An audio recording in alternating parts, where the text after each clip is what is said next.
Hello dear students, again Vinay is here to welcome you in the class of Physical Education and Sports Science।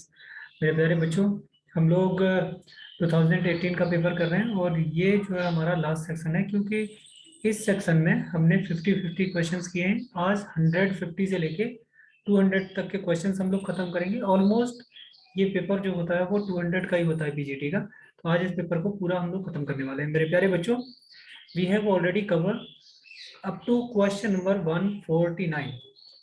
So today we will start with the 150 and we will move up to last question of this paper, right? So the very first question is 150, the major problem which adolescents face are। जो adolescence है, adolescence में बच्चे सबसे बड़ी major problem क्या face करते हैं उसके बारे में हमें बात करनी है। तो मेरे प्यारे बच्चों, मेजर प्रॉब्लम क्या है एडolescence में? The problem of aggressive behaviour, lack of stability and adjustment, problem related to sex. और यहाँ पे ऑल ऑफ द अबव भी आंसर दिया हुआ है, तो क्या हो जाएगा? इसका आंसर हो जाएगा आपका ऑल ऑफ द अबव। क्यों? तो प्रॉब्लम ऑफ एग्रेसिव बिहेवियर, आप देखो बिहेवियर होता है, क्यों? क्योंकि इस स्टेज को स्ट्रेस और स्ट्रॉम की स्टेज बोला जाता है। Because of lots of hormonal changes, the children are not able to find out what is happening inside. There are so many changes are going parallel in this particular condition, so they are in confusion, they are in a state of confusion कि उनको कई बार समझ में नहीं आ रहा होता है कि उनके साथ हो क्या रहा है। उसकी वजह से एग्रेशन कई एक बार आता है। तो ये इस स्टेज की मेजर प्रॉब्लम है। देन हम बात करें सेकेंड ऑप्शन की, lack of stability and adjustment. तो स्टेबिलिटी और एडजस्टमेंट इसी वजह से नहीं आ रहा होता है, बिकॉज जो चेंजेस हैं वो बड़ी लेवल पे हो रहे होते हैं काफी। Then problem of sex related problem से ये है कि यहाँ पे हम लोग पूरी तरह से जो सेकेंडरी सेक्सुअल कैरेक्टर्स होते हैं वो आपके एकदम से डिस्क्रिमिनेट हो रहे होते हैं। उनकी वजह से भी कई एक बार, जैसे for example you have a friend that is girl, तो उनके साथ से फिर सेपरेशन मोस्टली स्टार्ट हो जाता है इसमें, ठीक है ना। गर्ल्स गर्ल्स के साथ रहना पसंद करती हैं, बॉयज बॉयज के साथ रहना पसंद करते हैं। Even that because of the factor of friendship हम लोग घुलने मिलने लगते हैं हल्के फुल्के। बट जो प्रॉब्लम है सेक्स रिलेटेड वो भी हमें यहाँ पे फेस करनी पड़ती है बिकॉज ऑफ सोशल कल्चर और सोसाइटी की वजह से। ये हर एक कंट्री में ऐसा नहीं होता। तो अगर इंडिया के पर्सपेक्टिव में बात करें तो क्या हो जाएगा? ऑल ऑफ द अबव हमारा आंसर हुआ है, वो करेक्ट हो जाएगा। चलिए नेक्स्ट देखेंगे question number 151, the priority health problem of एडolescents, substance abuse, behaviour change, philosophical intervention और नन ऑफ द अबव। अब यहाँ पे समझने की कोशिश करो आप। यहाँ पे कह रहा है प्रायोरिटी की बात कर रहे हैं, पहले इस वर्ड को आपको समझना पड़ेगा। First of all you have to give your answer that is context bound with priority. तो प्रायोरिटी में क्या है? Substance abuse. अब इस सारे क्वेश्चन को एकदम आपको फिजिकल एजुकेशन के परस्पेक्टिव से देखना पड़ेगा। तो सब्सटेंस अब्यूज में आप देखते हैं बहुत से ड्रग्स का यूज, ठीक है, इन सारी चीजों का यूज होने के बहुत ज्यादा चांसेस यहाँ पे होते हैं। बिहेवियरल चेंज का ये डिपेंड नहीं करता, हो भी सकता है नहीं भी हो सकता है, ये डिपेंड करता है आपका कि किस पर्टिकुलर एनवायरनमेंट में आप रह रहे हो। फिलोसफिकल इंटरवेंशन का प्रभाव पड़ता है, लेकिन यहाँ पे क्योंकि क्लैरिफाई नहीं किया है कि फिलोसफिकल इंटरवेंशन का प्रभाव पॉजिटिव पड़ रहा है या नेगेटिव पड़ रहा है, तो इसका आंसर को हम नहीं लेंगे। तो फाइनली हमारा आंसर क्या हो जाएगा? ए करेक्ट हो जाएगा मेरे प्यारे बच्चों। We will move ahead to next question. What is development? So development basically क्या है? What is development? A process by which the organism grows and changes throughout the lifestyle. ठीक है, ये बात समझ में आती है कि पूरे लाइफ स्टाइल जो ऑर्गेनिज्म है उसका ग्रोथ और उसके चेंजेस जो होते रहते हैं उसकी वजह से है। First 5 year of life, life के पहले 5 ईयर में चेंजेस जो होते हैं वो हैं the process of growth from infancy to एडolescence, इसको हम लोग डेवलपमेंट बोलते हैं, या all of the above. Answer क्या होगा? चलिए फटाफट, यहाँ पे जो आंसर है ना वो आपका गलत लिख गया है, इस आंसर को आप काटिए। अब यहाँ पे समझने की कोशिश करिए, नीचे से देखते हैं। The process of growth from infancy to एडolescence। डेवलपमेंट ऐसा नहीं है कि आपका सिर्फ सिर्फ और सिर्फ कहाँ से? इन्फेंसी से एडolescence तक जाता है, उसके अलावा भी बूम टू टूम तक का कॉन्सेप्ट है इसका। तो इसको हम यहाँ पे गलत कर सकते हैं। आगे देखिए, the first 5 year of the life, ऐसा नहीं है कि सिर्फ पहले 5 साल में ही ग्रोथ और डेवलपमेंट होता है, उसके बाद भी होता है। The process by which the organism grows and changes through it's life. पूरे साल जो है, पूरी जिंदगी भर जो चेंजेस होते हैं उसको हम लोग डेवलपमेंट बोलते हैं। ग्रोथ भी इसी के अंदर आती है। ग्रोथ का एक पर्टिकुलर कॉन्सेप्ट है, it will stop till two the, अगर हम देखेंगे एडolescence या प्यूबर्टी पे जाके जो ग्रोथ है वो आपकी रुक जाती है या पर्टिकुलर टाइम पे जाके रुक जाती है, लेकिन डेवलपमेंट आपका थ्रू आउट लाइफ होता रहता है। ठीक है, तो इसमें आंसर क्या हो जाएगा मेरे प्यारे बच्चों? आंसर हो जाएगा आपका ए करेक्ट। चलिए नेक्स्ट देखेंगे क्वेश्चन नंबर 153।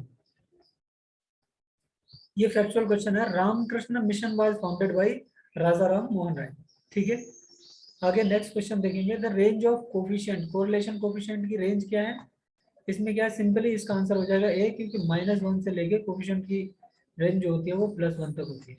ठीक है, बी आंसर आपका करेक्ट हो जाएगा। चलिए आगे चलते हैं। ये भी फैक्चुअल क्वेश्चन है। The right to free and compulsory education at a primary education level is insured by, किसके द्वारा इंश्योर की जाती है? आर्टिकल 21 और 2022। ठीक है, तो बी आंसर इसका करेक्ट हो जाएगा। चलिए आगे चलते हैं।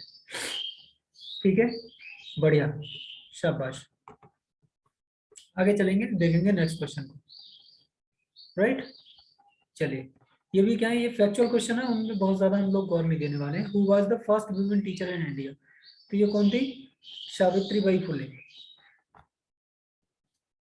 नेक्स्ट क्वेश्चन देखेंगे। The children acquire skills the very early stage in their life, the parent are responsive for, किसके लिए है? अगर कोई बच्चे हैं जो जल्दी चीजों को सीख जाते हैं, जल्दी स्किल्स को एक्वायर कर लेते हैं, तो अंडरस्टैंडिंग होना जरूरी है किसकी? पेरेंट्स की। ठीक है, चलिए आगे चलते हैं। ये भी फैक्चुअल क्वेश्चन है आपका।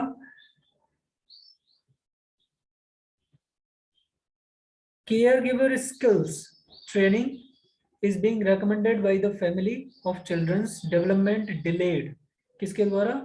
यूनिसेफ के द्वारा। सी आंसर आपका करेक्ट होगा इसमें।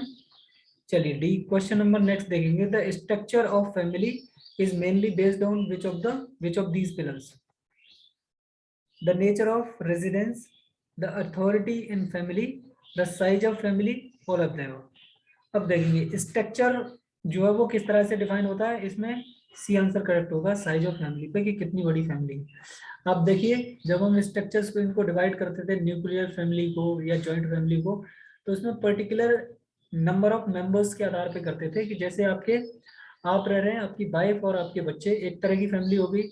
एक ऐसी फैमिली है in which in that particular family you are living with your parents, your children's, your sisters are there, and the children's of sister or children's of brothers are living together। तो वो particular type की family में हम लोग divide करते हैं on the behalf of size of the family और numbers of.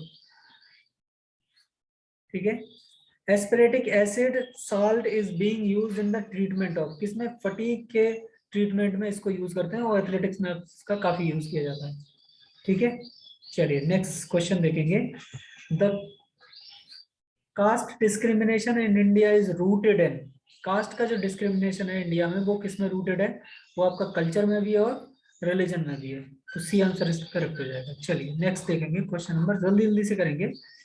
Which of the following are aims of schooling, इसमें स्कूलिंग का एम क्या है? चलिए, academic rationalism, humanism, social efficiency and social reconstructionism. अब इसको समझने की आप कोशिश करें ठीक से। ये क्या कह रहा है? Which of the following aim of schooling, schooling का एम क्या है? एकेडमिक रेशनलाइजेशन में है, या फिर ह्यूमनिज्म है, सोशल एफिशिएंसी है, या सोशल रिकंस्ट्रक्शनलिज्म है? इसमें आंसर क्या होगा? डी। इसमें सारे के सारे सही हैं, चाहे हम एकेडमिक रेशनलाइजेशन की बात करें। एकेडमिक रेशनलिज्म का क्या मतलब होगा? यहाँ हम पर्टिकुलर सब्जेक्ट्स के प्रति रेशनलिज्म कर रहे हैं। इसका अभी मॉडर्न कॉन्सेप्ट आप देखोगे तो ये है कि एक तरह से डिस्क्रिमिनेशन इसको बोल सकते हैं, जिससे कि student have the capability to choose their subject by its own strength.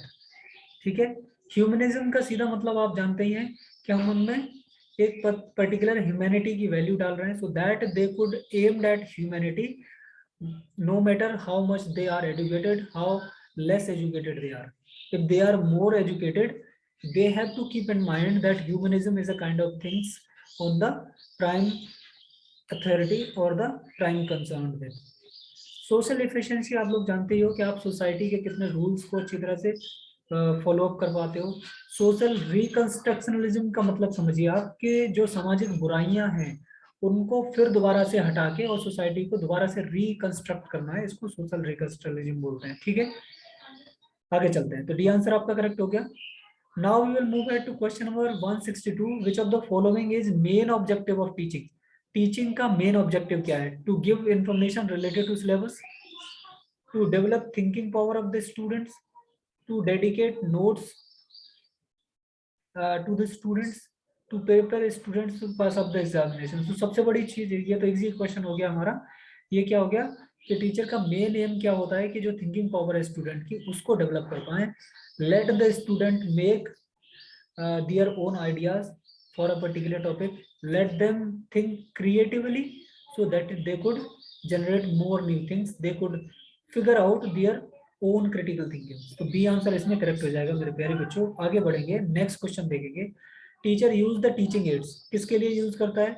Make the teaching interesting, make the teaching with in the understanding level of students, making student attentive and the sake of its use. अब simply आप इसमें answer number B को देखिए, making the teacher with in the understanding level of student. ये सबसे बड़ी बात है कि आप टीचिंग चाहे किसी भी तरह से कर रहे हैं, नो मैटर, बट आपकी जो अंडरस्टैंडिंग लेवल है स्टूडेंट्स का उसके हिसाब से आपको समझाना है, तो आपकी टीचिंग क्या होगी? बेस्ट होगी। और टीचिंग बेस्ट कब मानी जाती है? जब आपकी ट्रांसफर ऑफ लर्निंग जो है वो नियर 100% है। ठीक है, जो आप बच्चों को सिखाना चाह रहे हैं वो बच्चे सीख जाए। तो क्या होगा मेरे प्यारे बच्चों, इसमें बी आंसर करेक्ट हो जाएगा। चलिए नेक्स्ट क्वेश्चन देखते हैं। विच of the following is an characteristics of good question paper. Good question paper के लिए सबसे बड़ी क्या बात है? सबसे बड़ी बात है कि उसमें ऑब्जेक्टिविटी हो और उसमें रिलायबिलिटी हो, उसमें सब्जेक्टिविटी भी हो, उसके नॉर्म्स भी हो पर्टिकुलर बाद में। लेकिन इन सब में अगर प्रायोरिटी के बाद अगर देखा जाए, प्रायोरिटी के बेसिस पे, तो यहाँ से सब्जेक्टिविटी को अगर हम हटा देंगे तो कोई बड़ी बात नहीं है। मतलब सीम्स ये आपका आंसर हो जाएगा बी। ठीक है, क्योंकि ऑब्जेक्टिविटी बहुत ज्यादा इंपॉर्टेंट है, रिलायबिलिटी बहुत ज्यादा इंपॉर्टेंट है। ठीक है, no use of vague words, मतलब ऐसे वर्ड आपको यूज नहीं करना है जो बहुत ज्यादा लंबे हों और जो स्टूडेंट के समझ में नहीं आए। ठीक है, चलिए आगे चलते हैं, नेक्स्ट क्वेश्चन को समझेंगे। विच ऑफ द एडीज is transmitted from the infected mammal to man. ये तो सिंपल क्वेश्चन है, कई बार आ चुका है कि ऐसा कौन सा इनमें से पर्टिकुलर डिजीज है जो डिजीज मैमल्स टू मैन फैलती है, तो वो रेबीज डिजीज है जो कुत्ता या बंदर के काटने से फैलती है मेनली। आगे चलिए नेक्स्ट क्वेश्चन देखेंगे 166। Which of the following is HIV AIDS transmitted. HIV AIDS जो है वो किस तरह से फैल सकता है? Drinking water from the same glass as an infected person, getting bitten by the infected person, ठीक है, सोशलाइजिंग या casually living with the peoples with the HIV AIDS. तो इसमें क्या होगा? सभी आंसर आपके सही हो जाएंगे। अच्छा, इनमें एक क्वेश्चन अभी सर नहीं, इसमें अभी क्वेश्चन किसी बच्चे ने पूछा है कि सर क्या हाथ मिलाने से भी ऐसा होगा? नहीं, ऐसा नहीं होगा, राइट। तो डी आंसर इसमें करेक्ट हो जाएगा मेरे प्यारे बच्चों। चलिए आगे चलते हैं और समझते हैं इस क्वेश्चन को। Rabies is also known as, इसको हाइड्रोफोबिया बोला जाता है, हमने पहले इसको डिस्कस कर चुके हैं। अब मैच ऑफ द लिस्ट को देखेंगे, इसमें क्या है। ये काफी बड़े बड़े क्वेश्चंस पेपर में बनते हैं, मैंने थोड़ा सा इसको छोटा कर दिया है। ठीक है, अब देखिए इसमें लिस्ट ए है और लिस्ट बी है, इसमें से आपको करेक्टली मैच करना है। तो कॉलेरा किस में होता है? आपको बाइब्रो कॉलरे से। ठीक है, तो इसमें क्या हो जाएगा? फर्स्ट आंसर इसको सही हो जाएगा। चिकन बॉक्स आपका वेरिल्ला वायरस। ठीक है, तो चिकन पॉक्स को बी को लेके जाइए फोर्थ के पास। टीबी आपका साइनोबैक्टीरियम किधर चला गया? मायो, इसका सी आंसर हो जाएगा। लेप्रोसी आपकी मायोबैक्टीरियम, बी, बी का हो जाएगा। टीबी का हो जाएगा फर्स्ट आपका मायोबैक्टीरियम, और ये आपकी लेप्रोसी किससे हो जाएगी? मायोबैक्टीरियम लेप्रेटी। ठीक है, चलिए बढ़िया। तो अब हम लोग आगे बढ़ते हैं, इसका सीरीज आंसर आप यहाँ पे देख लीजिए। ठीक है, चलिए आगे चलते हैं मेरे प्यारे बच्चों। नेक्स्ट क्वेश्चन क्या है? The contagious disease is one that is transmitted through. Contagious disease किसको बोलते हैं? जो कंटेक्ट से फैलती है। ठीक है, चलिए आगे नेक्स्ट क्वेश्चन देखेंगे। नेक्स्ट क्वेश्चन क्या कह रहा है मेरे प्यारे बच्चों? Is identify as a person in the population study group identify having a particular disease health disorder condition and investigation. अब इसको संभाल के देखिए। A person in a population or study group is identified as having a particular disease, health disorder or the condition of investigation। इस तरह की अगर कोई भी चीज हो रही है तो इसको बोलते हैं हम लोग केस स्टडी। ठीक है, चलिए आगे चलते हैं। Next question, who is organising the world hepatitis day awareness understanding viral plus? कौन करता है इसको? ये आपने बताना है।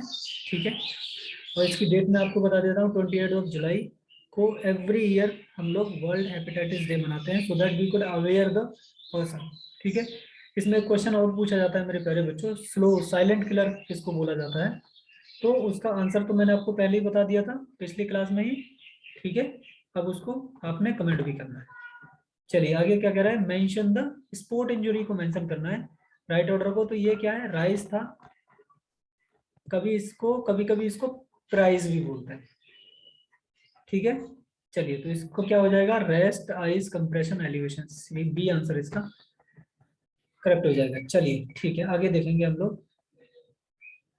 Patellar tendonitis occurs during the sport activity is known as, इसको क्या बोलते हैं? जंपर्स नी इसको बोला जाता है। सी आंसर इसमें करेक्ट हो जाएगा। चलिए आगे चलते हैं। Question number 174, the tennis elbow is a painful condition caused by weakness playing tennis improperly, improper gripping, over use elbow. Simple सी बात है, जब हम टेनिस एल्बो की बात करते हैं मेरे प्यारे बच्चों, टेनिस एल्बो हमेशा कब होता है? Over use injury. बिल्कुल, अभी किसी का एक क्वेश्चन आया है, उसको देख लेते हैं, एक मिनट। क्या बोल रहे हैं सर? क्या ये सिर्फ टेनिस में ही होगा? नहीं बेटा, अगर ओवर यूज का मतलब ये नहीं है कि सिर्फ आप टेनिस खेल रहे हैं। टेनिस में इसलिए होता है क्योंकि सिर्फ सिंगल हैंड का यूज बहुत ज्यादा होता है मेरे प्यारे बच्चों, इसलिए इसको टेनिस में ज्यादा ही होने के चांसेस होते हैं। वैसे अगर आप पर्टिकुलर, जैसे फॉर एग्जांपल आप जिम कर रहे हैं और एल्बो से रिलेटेड आप एक्सरसाइजेज हैं वो बहुत ज्यादा कर, मतलब कर्ल की एक्सरसाइज बहुत लिमिट से ज्यादा कर रहे हैं, तो आपको जो टेनिस एल्बो होने के चांसेस हैं। जैसे फॉर एग्जांपल मैं आपको काफी फेमस एक एग्जांपल बताता हूँ। इंडिया के क्रिकेटर हैं एक, जिनका क्या नाम है? सचिन तेंदुलकर। उनको भी टेनिस एल्बो की प्रॉब्लम हुई थी। ठीक है, तो ये फिक्स नहीं है कहीं भी कि सिर्फ टेनिस एल्बो टेनिस प्लेयर्स को होगी। टेनिस प्लेयर्स में ज्यादा होती है, इसलिए इसको टेनिस एल्बो का नाम दिया गया था।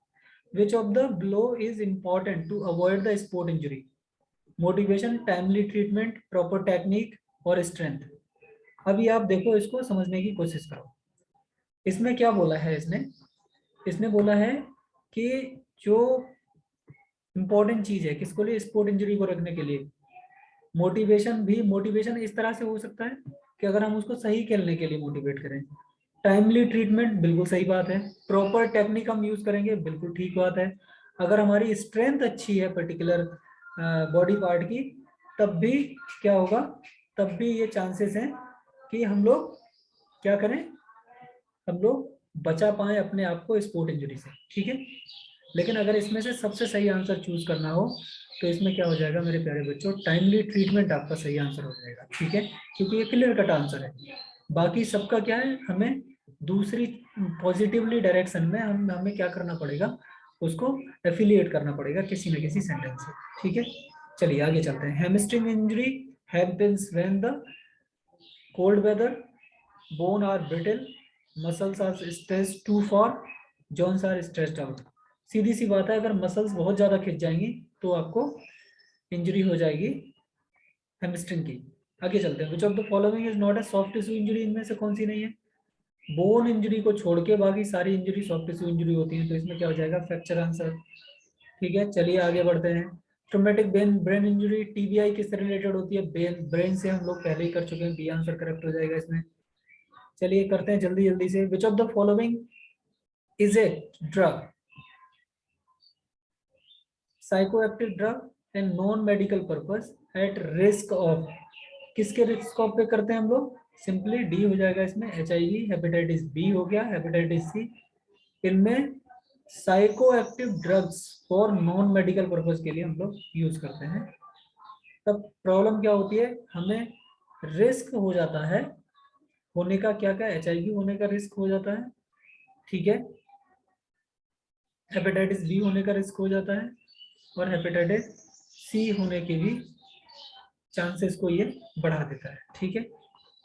आगे चलेंगे। विच of the following is not band bye international Olympic committee? Alcohol है, सीधी बात है, अल्कोहल को बैन नहीं किया गया है, सिंपल आंसर है इसका।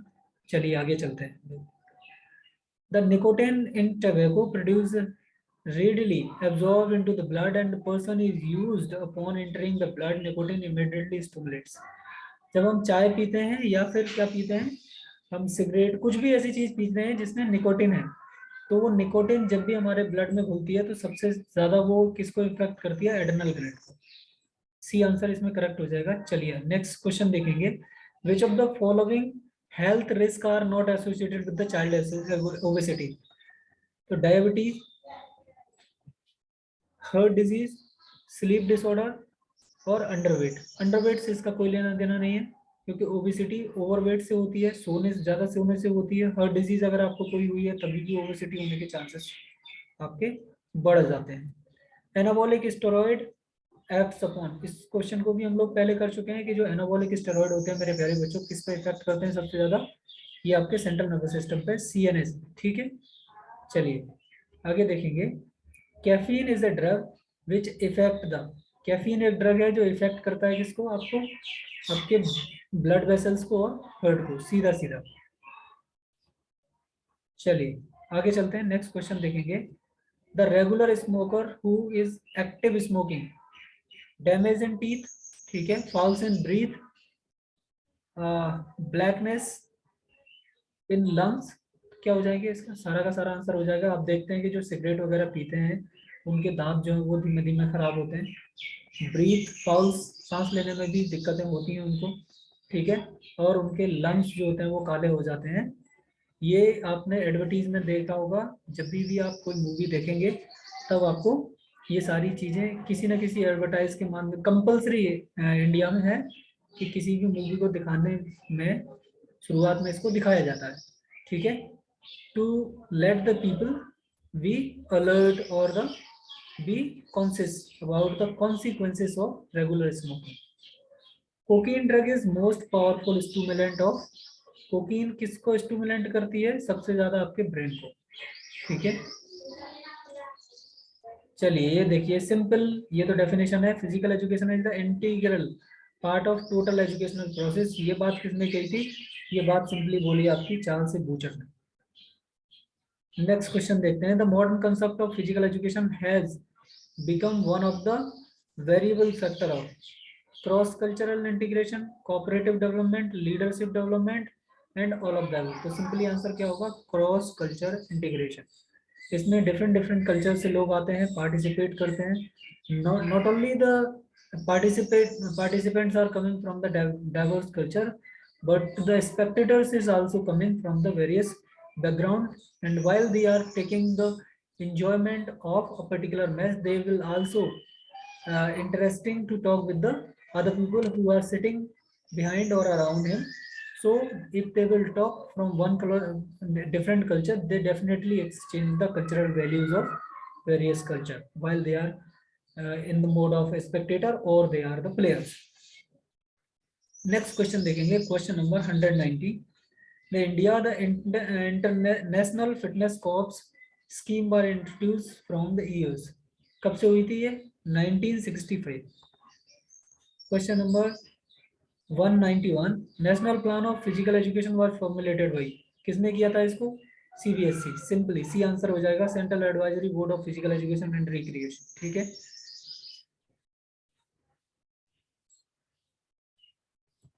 Who has given the new dimension to the physical education in recent time?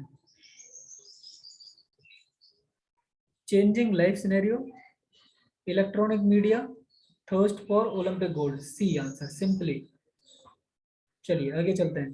All India council of sports came into existence कब आई थी ये? 1954 में। 194 according to the result of education all training should be man making. जितना भी उन्होंने बोला था कि एजुकेशन जो है वो इस तरह की होनी चाहिए, या एजुकेशन की ट्रेनिंग इस तरह से होनी चाहिए जिससे कि उनको अच्छा इंसान बनाया जा सके, ये बात कितने कही थी? अरस्तू ने। और इस बात को प्राइमरीली फोकस पे इंडिया में किसने कहा गया था? इंडिया में इस बात को कहा था आपके स्वामी विवेकानंद जी ने। तो आंसर क्या हो जाएगा कि आपका Swami Vivekananda A. What Indian needs today is Bhagavad Gita but football ground too. ये बात भी आपकी स्वामी विवेकानंद ने ही कही थी कि इंडियंस को सिर्फ भगवत गीता ही नहीं चाहिए बल्कि फुटबॉल के ग्राउंड भी चाहिए, जिससे कि हम अपना रिप्रेजेंटेशन जो है वो दुनिया के सामने रख सकें। अभी ये क्वेश्चन जो है काफी इंपॉर्टेंट क्वेश्चन हैं आपके लिए, इसको समझने की कोशिश करिए। इसमें मैच करना है आपको सही जोड़े, ठीक है। प्रोग्रेशन, साइकिलिंग, कोऑर्डिनेटिव एबिलिटी और rhythmic exercise. Advantage of wellness, main of fitness development include motor fitness ability, good of entire body circulation. चलिए फटाफट इसका आंसर लगाइए, मैं आपको आंसर्स के ऑप्शन देता हूँ। चलिए अब देखते हैं इसमें से सबसे इजी वाला आंसर सबसे पहले देखते हैं हम लोग कि क्या होगा इसमें से। अब देखिए इसमें रिदमिक एक्सरसाइज देखिए या कोऑर्डिनेटिव एबिलिटी देखिए। कोऑर्डिनेटिव एबिलिटी में सबसे बड़ी चीज क्या रहती है? ये इंक्लूड फिटनेस, मोटर फिटनेस और मोटर एबिलिटी, ये दोनों होनी चाहिए। तो ये क्या हो गया आपका सी का थर्ड आंसर। अब देखो सी में थर्ड आंसर कौन कौन सा? एक तो बी में है, एक डी में है, मतलब एक आपका बी में है और डी में, राइट। अब एक और कोई मिला के देखते हैं, फिर हमें सिंपल सा आंसर मिल जाएगा, ठीक है। साइकिलिंग क्या है? मीन्स ऑफ फिटनेस डेवलपमेंट, तो बी का सेकंड आंसर हो जाएगा आपका, राइट। तो ये क्या है? डी आंसर आपका करेक्ट हो जाएगा। प्रोग्रेशन किसका होगा? Advantage of wellness and rhythmic exercise, good for entire body circulation, ठीक है। चलिए आगे चलेंगे, नेक्स्ट क्वेश्चन देखेंगे मेरे प्यारे बच्चों। ये तो सिंपल था है तो इसको जोड़ ही देते हैं। सीटीएस मीन्स फास्टर होता है, एलटीएस हायर होता है, फोर्टीएस स्ट्रॉन्गर, और पिंग पोंग किसको बोला जाता है? टेबल टेनिस को। मतलब इसका डी आंसर करेक्ट हो जाएगा मेरे प्यारे बच्चों। चलते हैं आगे और नेक्स्ट उसको समझने की कोशिश करते हैं, नेक्स्ट क्वेश्चन को, ठीक है। चलिए बेहतरीन, बहुत अच्छे। Development sport psychology, education to sport psychology, experimental sport psychology, clinical sport psychology. Developmental sport psychology को अगर हम देखें तो ये क्या होती है? Youth engagement in sports and physical activities. Education to sports psychology, education and sports person. Experimental sport psychology किस में यूज होती है? सिंपल सी बात है, रिसर्च में। क्लिनिकल साइकोलॉजी परफॉर्मेंस इंप्रूवमेंट में। इस चीज को आप याद रखिए, इससे क्वेश्चन काफी पूछे जाते हैं। जो क्लिनिकल स्पोर्ट साइकोलॉजी है वो बेसिकली किस में होती है? आपके परफॉर्मेंस एनहेंसमेंट में यूज होती है। डी आंसर करेक्ट हो जाएगा मेरे प्यारे बच्चों। क्वेश्चन नंबर लास्ट, आज का लास्ट क्वेश्चन देखेंगे और इसका आंसर आपने लगाना है फटाफट। चलिए शुरू करते हैं हम इसको और समझते हैं। Speed endurance, strength endurance, aerobic endurance और एनारोबिक इंडोरेंस। अब इसमें देखिए कितना सिंपली लगाते हैं हम लोग। एनारोबिक इंडोरेंस क्या होती है? विदाउट ऑक्सीजन के, एरोबिक विद ऑक्सीजन, ठीक है। अब स्ट्रेंथ इंडोरेंस क्या होगी? To maintain the quality of muscle for the contract force, बिल्कुल सही बात है। Speed endurance to develop coordination of the muscle contraction. क्या होगा? डी आंसर इसका करेक्ट हो जाएगा मेरे प्यारे बच्चों। आज है यही, हमें 200 क्वेश्चन हमें करने थे, हमने ये पेपर जो है वो पूरा कर लिया है। अब हम नेक्स्ट में कुछ दिन हम लोग इसको ब्रेक करेंगे। जो 12th क्लास है उसके बोर्ड के एग्जाम होने हैं, तो उनकी कुछ यूनिट रह गई हैं, मैं उनको खत्म कर दूंगा। और जैसे ही उन यूनिट को खत्म करते हैं हम लोग रिवीजन शुरू करेंगे किसका? जो प्रीवियस ईयर 2018 के पेपर हैं यूजीसी नेट के, और उसके बाद से फिर जो सेकंड यूनिट हमने लगभग कंप्लीट कर ली थी, वहां से फिर यूजीसी नेट का सिलेबस फिर दोबारा से शुरू करेंगे। तो ठीक है मेरे प्यारे बच्चों, मिलेंगे अगली क्लास में। तब तक के लिए आप लोग हंसते रहिए, मुस्कुराते रहिए, पढ़ते रहिए। मिलते हैं अगली क्लास में, तब तक के लिए नमस्ते।